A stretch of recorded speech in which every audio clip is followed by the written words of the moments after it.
السلام عليكم ورحمة الله وبركاته. معكم حمادة.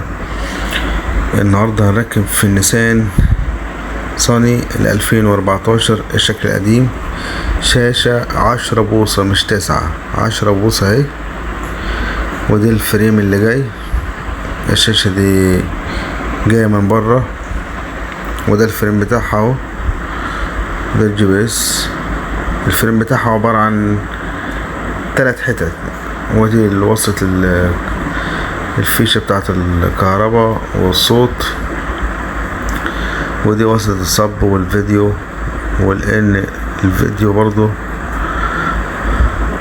وصلت كاميرا، وطبعا وصلتين الفلاشة، ادي واحدة وادي التانية اهي. تمام. بصوا بقى الفريم ده متعب جدا، بس هو بيدي منظر عربية بصراحة، فعشان كده عادي يعني ولفت على الشغل ده. تمام. ده الفريم من بره، وفريم خلفي زي ما انتوا شايفين كده، فريم حوالين الشاشة وفريم خلفي. ودي الحتة اللي هتركب مكان الدرج اللي بيبقى من فوق في النيسان. ادي الكاسيت بتاعها. بص بقى راكب ايه، راكب شاشة 7 بوصة سيمفوني. طبعا هنحوش الكلام ده خالص،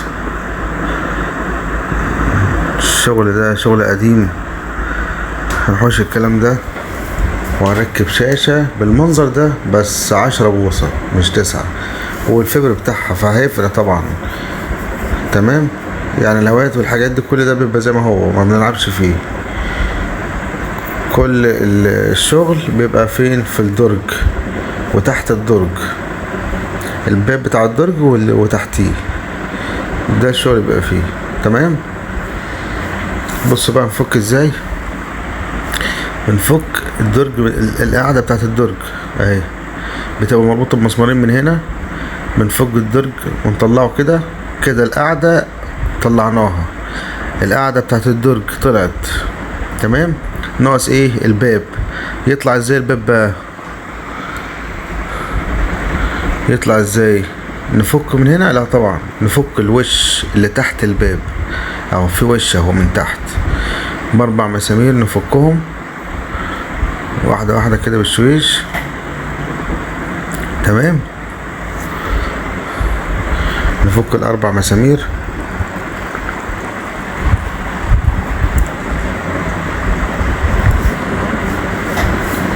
بعد كده يطلع الوش هو اللي من تحت ده.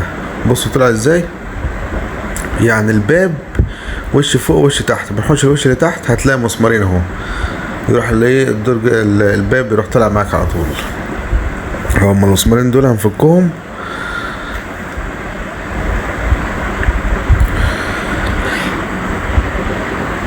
اهو، وادي المسمار التاني هنفكه، هيروح طالع معاك ايه، يطلع معاك الباب بتاع الدرج.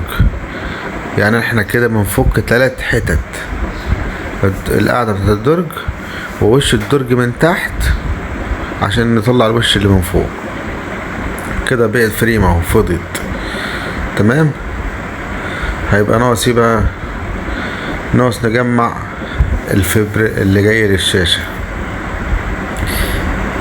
الفبر اللي جاي للشاشة بيبقى 3 حتت، حتة مكان الباب بتاع الدرج، والحتة بتاع الظهر بتاع الشاشة، وحتة حوالين الفريم بتاع الشاشة.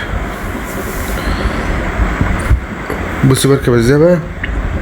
بركب بالضغط في كليبس اهي، كليبس اهو، وتثبتهم. لو لقيته بيطلع منك تروح ايه حاطط مسمارين شك كده عشان تمسك، لكن هي ماسكه معايا اهي، فمش يعني مش هنركب مسامير شك. تمام. بصوا منظرها بايه، شايفين اهو، ادي الكلام. والانتظار طبعا بعد كده بنركبه، يعني بنحوشه لغايه ما نخلص، بعد كده نركب الانتظار، لكن مش بفك هواء التكييف خالص. والكاست القديم بيفضل زي ما هو، ما بنلعبش فيه، بنحوش بس الفيشة بنطلعها على فين؟ بنطلعها على الفريم، على الكاسيت فوق، عشان الكاسيت يبقى فوق، فبنحوش فيشة الكاسيت نطلعها فوق ونوصل بقى الوصلات بتاعتنا. تمام. بص بقى،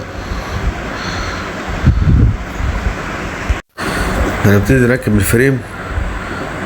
طبعا العربيات دي لما قدمت شوية فالفريم ليه تركيبة غير اي كاسيت تاني، فطبعا انا مع الوقت طبعا بنسى بعض حاجات، يعني كتر خير الواحد. تمام.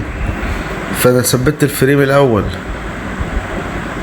اهو، ثبته في الاول.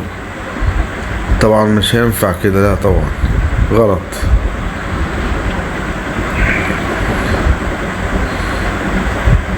الفريم كده مش راكب صح. هوريكم ازاي، خلي بالكم معايا وهوريكم ازاي. يعني احنا بنثبت، يعني اي كاسيت بيجيني بثبت الفريم على طول بالاربع مسامير. لا ده هنا العربية دي مختلفة نهائي، كل ده هيتفك تاني اهو. هاجي اركب الظهرية، هلاقي المسامير بتاع الظهرية بتركب مع المسامير دي، يعني قبل ما تربط ده بتركب معها الظهرية. هي تعبتنا بصراحة، الشاشة دي متعبة خالص. بص هاجي اركب، هلاقي الموضوع هي هتركب اهو، بس هاجي اربط مش هينفع تربط. بصوا هلاقي مسامير راكبة مكان الربط هنا في الظهرية. هبص كده هلاقي ايه، هاجي احط مسمار مش هلاقي المكان مش هلاقي المكان، فلازم افك تاني اهو. كده احنا ركبنا صح. فكيت المسامير تاني وحطيت ايه الظهرية، بعد كده ربطت. تمام. تيجي تحط الفيش، مش هينفع تحط الفيش. هتحطها ازاي؟ لما الفريم في الظهرية بص نزل لغاية فين، لازم لغاية 3/4 الشاشة تحت. هروح فاكك تاني عشان احط الفيش. الموضوع ده تعبني بصراحة النهاردة خالص، لان العربية دي لها فترة ما اشتغلتش فيها، الشاشة دي ما حدش بيركبها كتير، ف كتر خير الواحد بينسى شوية برضه. تمام. يعني شوف هي كده ركبت صح، بس المفروض تركب بقى الفيش كلها قبل ما تركب في الفريم الخلفي. عرفتوا؟ وطبعا قابلتني مشكلة في الفيشة، وعملتها جبت لها وصلة، كانت الفيشة جاية غلط برضو. ودي الشاشة بعد ما ركبت هي في الفريم زي ما انتم شايفين. بصوا شكلها بقى ايه، تحفة. بس اديكوا شايفين اللي يعني حتى الليل ليل عليا يعني. بس فالحمد لله تمام ركبت، وزي ما انتم شايفين اهو. بس طبعا الكاسيت القديم بيبقى محطوط كده بس منظر، مش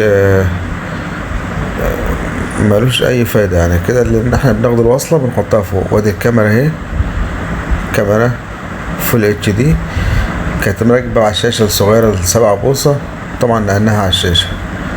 وطبعا ده الراديو، ودي القايمة خارجية، ودي القايمة الداخلية. طبعا تاتش حراري الشاشة 10 بوصة كبيرة من الصغيرة، بتغير اداء العربية بصراحة، يعني بتخلي بتحول الطابلو. بص منظرها هي راكبة ازاي، راكبة صح كده وفي مكانها وقاعدة بالفبرية بتاعتها، مفيهاش اي غلطة. تمام. وده الكاسيت القديم راكب اهو، زي ما اتفقنا ان هو راكب كده منظر بس عشان يملى المكان. بعد ما ركبنا الشاشة 10 بوصة في النيسان 2014 الشكل القديم زي ما انتم شايفين التقفيل اهو. معانا دكتور مصطفى صاحب العربية، نسأله كده عن الشاشة. ايه رايك في الشاشة يا دكتور مصطفى؟ تسلم لك يا عم حماده، كتر خيرك والله، تعبناك معانا، واشكرك يعني على التكفيل الحلو والشغل المظبوط والجودة الجميلة في التكفيل. انا مبسوط جدا بالشاشة عموما يعني. مبروك عليك يا باشا. الله يبارك فيك. الف مبروك. تعبناك معانا معلش، من لنا ساعه كده فيها بالتاكيد، عارف بس صعبه، بس كتر خيرك يعني. انت مش هجيبها الا اهلها يعني فعلا يعني. ربنا يوسع عليك. صنايع شاطر، ربنا يبارك فيك، ربنا يحفظك، كتر خيرك، شكرا لذوقك، كل عام وانت بخير. انت بصحة السلامة. كان معكم محمد الدجي.